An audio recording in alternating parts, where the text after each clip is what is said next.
So, Dan, do you expect to bowl on the power play tomorrow? For my next question, how is Glenn Maxwell? He's obviously was feeling it from what I understand. Do you expect him to play? Where is he at? He's definitely been in full recovery mode the last few days. I think we all saw the effects of the innings and in particular the heat. So I think today's a big day, see how he pulls up. But obviously we've had a couple of days off, so there's been no training. He's not here today, but we'll just see how he sort of feels as the day continues on. But it's obviously been pretty hectic for him the last few days.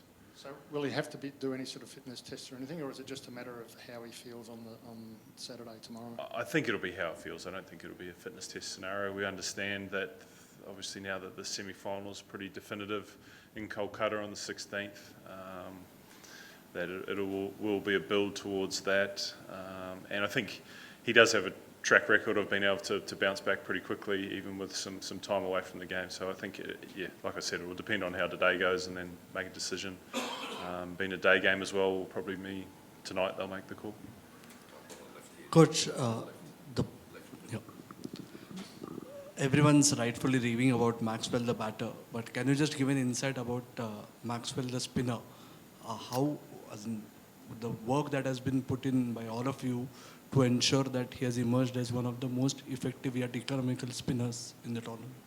I think you have to give Glenn most of that credit. I think he's a very willing bowler, and I think sometimes that can be the hardest part of being an all-rounder, that even though you do have the skills, the desires not always there, and Maxie loves bowling, and he loves the strategy that goes into it, probably like with his batting. So I think you see a bowler that's evolved over the last few years, and I think he's been able to, in particular, start to bowl over the wicket to right-handers, which sort of went out of fashion for a period of time, and I think it's his ability to almost get near topspin, challenge the stumps the whole time from round and over the wicket, and I think particularly in the power play, going over the wicket and being able to either skid it on or spin it back into the right-handed batsman has been his biggest improvement, and meant that he can bowl at any stage of the innings. And even Paddy has the confidence to turn to him in the 46th or 47th over the other day to two right-handers. So I think he's a extremely confident bowler because of all the work he puts in and how skillful and intelligent he is around his bowling.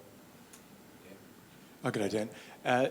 Steve Smith, how's he going? And do you expect him to play? And also, do you think Sean Abbott is a chance to play? Is there a temptation to give him a go just in case he is needed in the finals?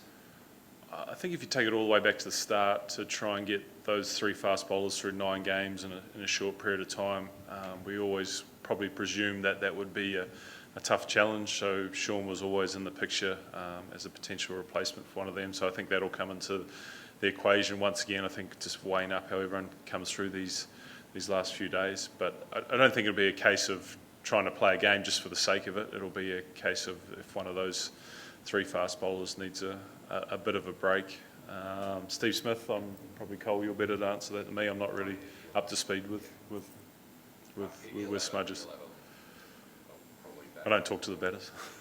Well, just on the bowling then, Mitchell Starc hasn't had the impact that he sets a very high standard from a World Cup perspective, but hasn't had the impact that he did in 15 and 19. What are the things you're sort of working on, and what do you put that down to, and how can he sort of take that next step to sort of have more of an impact over the last few games? I think you still see the threat every game, the ability to swing the ball in that first 2 to 3 overs, and particularly at night time. I think we've seen the difference between bowling in the afternoon as opposed to night. So I think whenever a team wins that toss and has that opportunity, particularly someone like Starc, I think back to the Netherlands game in Delhi, how destructive and effective he can be. So I think if we can have the ability to set that up, makes a big difference. Obviously tomorrow's different in a day game, so that variance won't be there. But I think we, like coaching staff, just see that threat the whole time in those first few overs. And even if it hasn't gone exactly how it's wanted to, we have no doubt that he can be destructive on his day. And I know Mitch is working hard towards that. This being an inconsequential game as such, because you're already in the semi-finals, what are the steps you are taking to make sure that you don't lose out anything, you don't miss? I think the home dressing room at Eden Gardens is better than the away one, so we want second place so we can get in that dressing room. I think you have to take every factor into it. Whether rain plays a part, I don't know, but to finish second is still important because it has some very minimal benefits, but it will be a focus for the group to say that we can have an opportunity to finish second if we can win this game well. So I think that's the starting point. I think standards have been set. In fact, we've won 6 games in a row after a tough start. The fact that you want momentum going into a semi-final, all those little things, and there's personal performances. I think that's the main thing. We've had some guys who've had amazing tournaments, and then some guys who probably have lacked opportunities to impact games, and those are the guys that will be wanting to step up in this situation. Can you pass that microphone forward, please? Dan, just on Adam Zampa, he obviously had a slow start to the tournament, and then has faced a lot of physical issues, and obviously bowled extremely well through the middle part. Just your view of him through the tournament, what you've liked about his World Cup. It was obviously a very difficult start through injuries and illness. To be actually able to play, I think probably the first 3 games was was an amazing effort because I think was pretty close to pulling out against Pakistan, fitness test right up to just before the toss. So to see him get through that, I think, has been the starting point. But I think his control of his length has been the best that I've seen in this period of time, particularly through those 3 games where he took 3 games of 4 wickets in a row, and then against England, I think his length control. I think we all know the skills and the variations, but his ability to actually just land the ball in that spot time and time again gave most teams limited opportunities to attack him. I think England game, he didn't go for a boundary, might not have gone for anything more than a single against 2 left-handers, against Stokes and Moen, who are very good players of spin. I think that's been the testament in that. And I think it is all about the length control for him because all the other skills are there, but when you combine that with that aspect of the game as well, he's almost unplayable. And you mentioned before about Sean Abbott and potentially having the chance tomorrow. Andrew McDonald talks a lot about balancing attack and not straight swaps, but where does Sean fit into that? What's his kind of strength if he were to play?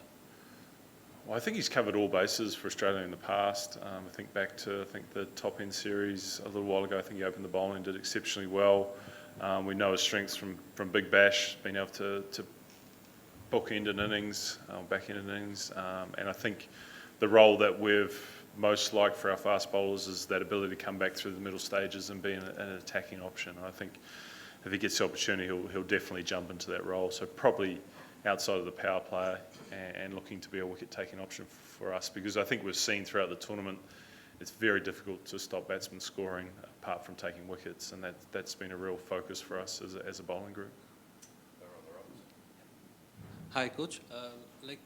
Bangladesh and Australia played a bilateral one-day series back in 2011. After that, they played a World Cup match that got washed away in rain. Again, a Champions Trophy 2 years later, also that got washed out in rain.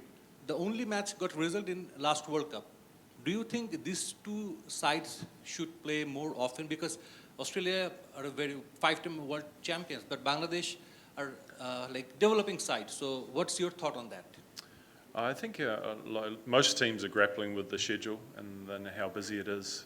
You think of the Australian team straight off this World Cup, they're going to play 5 T20s against India and then straight into a home test summer. So I think there's a desire for all teams to have an equal amount of games against each other, but the scheduling is so tight that it is hard to factor in. So I think there's like I said, there is desire for those games to happen, but finding time is the most difficult bit.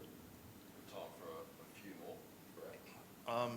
Dan, you played against Australian teams in knockouts before, and now obviously you're in the Australian camp. You've been there for a while, but there's always this talk of once Australia get into the semi-finals, beware, they have this aura. Obviously you can't quantify aura, but do you read much into it at all, from your experience of playing against them and now being with them? Well, I think experience against them, you're always coming up against quality players. So the fact that you saw those players in front of you, there was some trepidation around that, and you knew that they had that group of match winners that could win the game. And I think that's the same here. When you look through the team list, you see obviously Maxwell from the last innings, but everyone of that batting group can step up and take a game away, and the bowling group is so experienced and so skillful. But I think the main factor is just probably the confidence coming in from winning 6 games in a row, and hopefully it's 7 games in a row leading into a semi-final. I think that's the thing that'll give the team the most, I suppose, comfort around heading into that, particularly against South Africa, who outplayed us in the second game of the tournament. I think the fact that if we're coming off these 7 wins, hopefully, that'll mitigate that performance in that second game. And you just said earlier that you don't speak much to the batters, but Manas definitely speaks a lot to you. Yeah, I still don't speak much to him. I know, that's fine. Like, yeah, you just, with Manas, you can't. Just his role, Dan, before the World Cup began, there was a lot of talk of him and Steve Smith potentially not playing together for the makeup of the side. But based on how he's gone, do you think he still has a role in there, or will it come down to him or Marcus Stoinis or any of those combinations? I think because the tournament, whether it's been injuries or illness, that we've had to sort of be makeshift the whole way through. So the way that Mahan's played, and certainly you think of the Sri Lankan innings where he was able to get us through, I think his style of play, and he was coming off the back end of the South African series where he was pretty dominant through that. So I think we've seen Manas at his best, how good he can be at one-day cricket, but I think that probably applies for all of the 8 batters, if you look at it like that, including the all-rounders. So I think it is going to be a balancing act with the bowling group, who's available, and then the type of wicket as well. I think all those things come into play. But stylistically, I think there's no reason why the 2 of them can't play together. I don't think there's anything inhibiting that at all. A couple down here, folks. We're going to finish up and get the training series. So Australia have now played at multiple venues. So do you think at any point spinners have been impacted by dew to the same extent as they sometimes do during the IPL months? We're definitely concerned about it in Ahmedabad. I think there was that affected our conversations around the toss, because I think 2 days before at training was some of the dampest I've seen. So we were concerned, and I think was part of the reason that England bowled first. But I think the thing that overrides all that is that first 10 to 15 overs with swing bowling and seam bowling has been a huge part of the tournament. And so teams are geared up towards batting first to try and utilise that period. And it may be sometimes affecting the spin bowler, but I think if you think back to that game, Zampa 3 for 21, didn't affect him. Umpires are allowing the change of balls. So I think there's a lot of things in favour to make you think you can work through that dew aspect, but it's not ideal. But I think there's enough there in the first 15 overs for the fast bowlers to work through it. Then you have played against Bangladesh a lot, and you work with them as a coach. You work closely with the spinners, so obviously you have a very good idea about Bangladesh. So how much input you are giving, and Bangladesh didn't have a particularly good World Cup. So how do you see them as an opponent in general? I think like most teams, you go through the individuals and you start realising how good they are. And so when they turn up as a team and you've done your scouting and planning, you see them at their absolute best. And not having Shakib here is obviously a big factor. But Mushfiqur, Mahmudullah, they're experienced players, have scored a lot of World Cup runs. And we're expecting both Mahidis to play in this game. So Mahidi Hussain's one of my favourite cricketers. That's little Mahidi, not big Mahidi. And I think he's a fantastic bowler. And both of them are fantastic bowlers. So if they get their opportunity, we understand how good they are and how effective they can be. And particularly in a day game where I think obviously the toss is not going to be such a big deal. The wicket could slow up and we could actually see spin playing more of a part in the back end. Long tournament, how the batting has come up, and because of IPL-like conditions, what has been the challenge for the batters? And max innings, has it papered over any concerns? I think, like I've suggested, that period, 10 to 15 overs, I mean, Naveen was exceptional in the last game for Afghanistan. Some swing bowling there that was so impressive. And so I think as a batting group, you have to be aware of that. And it's almost fighting through that first 10 overs, because as we saw from Maxwell, albeit one of the best innings you've seen. You can score at the back end of the innings, but that first 10 overs can really put a hole in it. And we've seen that as a bowling group, and we've been able to get teams in that position. I think back to the first game against India when they were 3 down very early on, could have got Kohli out, but if you get through that period, you can bat and bat for long periods of time. So I think that's the messaging to the batting group, that it's going to be tough at the start, but if you can get through that period, there are runs available.